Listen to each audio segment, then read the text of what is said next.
सुबह का वक्त है, परिंदों की चहचहाहट है और जंगल की खामोशी में कुल्हाड़ी के चलने की आवाज़ गूंज रही थी।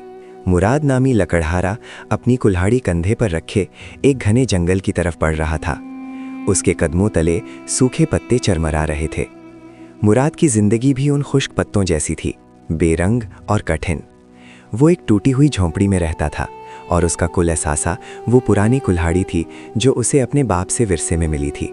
देखते ही देखते वो एक पुराने शाहबलूत के दरख्त के पास पहुंचा और अपनी कमर सीधी की। अभी उसने पहला वार किया ही था कि अचानक उसे एक ऐसी आवाज़ आई जिसने उसके हाथ रोक दिए। ये किसी जानवर के कराहने की आवाज़ थी। मुराद ने कुल्हाड़ी एक तरफ रखी और झाड़ियों को हटाकर देखा। सामने एक लोमड़ी तड़प रही थी।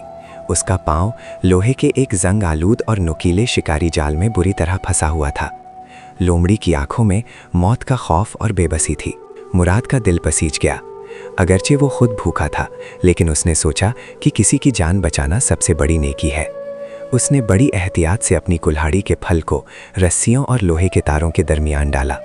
लोमड़ी पहले तो डरी, लेकिन मुराद की नरम आवाज़ ने उसे सुकून दिया।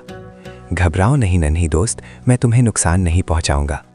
जैसे ही जाल टूटा, लोमड़ी ने अपना लहूलुहान पाँव बाहर निकाला।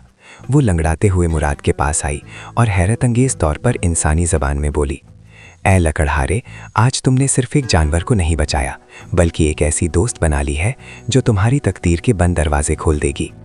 मुराद हक्का बक्का रह गया, लेकिन लोमड़ी ने मुस्कुराकर कहा, तुम्हारी गुर्बत के दिन अब ख़त्म होने वाले हैं।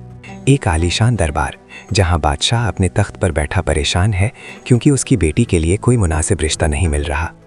लोमड़ी ने अपना पाँव ठीक होने के बाद एक अजीबोगरीब मंसूबा बनाया। उसने कहीं से एक पुराना शाही रुमाल ढूंढा और उसे अपने गले में लपेटकर बादशाह के दरबार की तरफ रवाना हुई। दरबानों ने उसे रोकना चाहा, लेकिन उसकी पुरएतमाद गुफ्तगू ने उन्हें हैरान कर दिया। बादशाह के सामने पहुंचकर लोमड़ी ने एक गहरा झुककर सलाम किया और बोली, आली जाह, मैं पड़ोसी मुल्क के अजीम और पुरस्रार शहजादा मुराद की खास मुशीर हूँ। मेरे आका ने आपकी शहजादी की खूबसूरती और दानाई के किस्से सुने हैं और वो उनसे शादी के ख्वाहिशमंद हैं। बादशाह ने अपने वजीर की तरफ देखा। वजीर ने शक का इजहार किया, हमने तो कभी शहजादा मुराद का नाम नहीं सुना। लोमड़ी ने फौरन जवाब दिया, आली जा, मेरे आका गुमनामी पसंद हैं। उनकी सल्तनत इतनी वसी है कि सूरज वहाँ गुरूब होने से पहले थक जाता है। उनके पास सोने की इतनी कानें हैं कि वो अपने घोड़ों के सम भी चांदी से मढ़वाते हैं। बादशाह, जो अपनी बेटी की शादी के लिए फिक्रमंद था, लोमड़ी की लफ्फाजी में आ गया। उसने सोचा कि अगर ऐसा अमीर दामाद मिल जाए तो उसकी सल्तनत भी मजबूत हो जाएगी।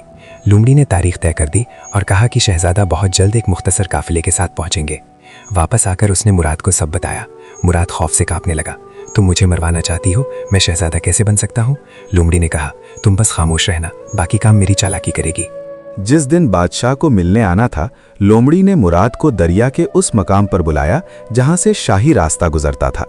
उसने मुराद के मैले कुचैले कपड़े उतरवाए और उन्हें एक गहरी खाई में फेंक दिया। मुराद सिर्फ एक चादर लपेटे दरिया के किनारे बैठ गया। जैसे ही बादशाह का शाही रथ करीब आया, लोमड़ी ने दुहाई देना शुरू कर दी, हाय गजब हो गया, लुट गए, तबाह हो गए। बादशाह ने रथ रुकवाया और नीचे उतरकर पूछा, क्या हुआ, तुम इतनी परेशान क्यों हो? लोमड़ी रोते हुए बोली, आलीजा, शहजादा मुराद अपने कीमती लिबास और हीरे जवाहरात के साथ दरिया पार कर रहे थे कि अचानक डाकुओं के गिरोह ने हमला कर दिया। उन्होंने शहजादे के तमाम कीमती रेशमी कपड़े छीन लिए और उन्हें दरिया में धक्का दे दिया। शहजादा बड़ी मुश्किल से जान बचाकर निकले हैं, लेकिन अब वो इस हालत में आपके सामने आने से शर्मा रहे हैं। बादशाह को बहुत गुस्सा आया कि उसके इलाके में शहजादे के साथ ऐसी बदतमीजी हुई। उसने फौरन अपने खादिमों को हुक्म दिया, जाओ, हमारे शाही संदूक से सबसे बेहतरीन रेशमी कबा, मलमल का कुर्ता और हीरों से जड़ी पगड़ी लेकर आओ। शहजादे को शाही गुस्ल दिया जाए और उन्हें बेहतरीन घोड़ा फराहम किया जाए। जब मुराद शाही लिबास पहनकर बाहर निकला तो उसका कदावर जिस्म और चेहरे की मासूमियत ने उसे वाकई एक अजीम शहजादा बना दिया। शहजादी ने जब उसे देखा तो वो पहली ही नज़र में उसके सहर में मुब्तला हो गई। लोमड़ी ने दूर से मुराद को आंख मारी। अब आखिरी मरहला था घर दिखाने का। लोमड़ी सबसे आगे भागी। उसे मालूम था कि करीब ही एक बहुत बड़ा महल है जिसका मालिक एक जादूगर जिन है। वो महल के अंदर पहुंची जहां जिन अपने तख्त पर बैठा गोश्त खा रहा था। लोमड़ी ने डरने के बजाय एक लंबी आह भरी। जिन ने गरज कर पूछा, ऐ छोटी मखलूक, यहाँ क्यों आई है? लोमड़ी ने कहा, अफसोस, मैं आपको खबरदार करने आई हूँ। बादशाह अपनी पूरी फौज और जादूगरों के साथ इस महल को मिट्टी में मिलाने आ रहा है क्योंकि आपने उनकी जमीन पर कब्जा किया है। जिन हंसा, मुझे कोई नहीं मार सकता। लोमड़ी ने चाल चली।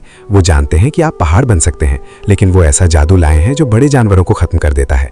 हाँ, अगर आप एक छोटी सी चीज जैसे चूहा बन जाएं तो वो आपको कभी नहीं ढूंढ पाएंगे। जिन अपनी ताकत के नशे में अंधा था, उसने साबित करने के लिए कि वो कुछ भी कर सकता है, खुद को एक छोटे से चूहे में बदल दिया। जैसे ही वो चूहा बना, लोमड़ी ने एक ही छलांग लगाई और उसे हड़प कर गई। अब महल खाली था। जब बादशाह, शहजादी और मुराद वहां पहुंचे तो लोमड़ी ने दरवाजे खोल दिए और ऐलान किया, खुश आमदीद, ये शहजादा मुराद की जायदाद का एक छोटा सा हिस्सा है। बादशाह महल की शानो शौकत देखकर दंग रह गया। उसी शाम धूमधाम से शादी हुई और लकड़हारा मुराद बादशाह बन गया। शादी के बाद लोमड़ी मुराद के पास आई और बोली, आज मेरा वादा पूरा हुआ, कभी किसी की नेकी को छोटा ना समझना। मुराद ने लोमड़ी को अपना मुशीर मुकर्रर किया और वो दोनों बरसों तक इस सल्तनत पर इंसाफ के साथ हुकूमत करते रहे।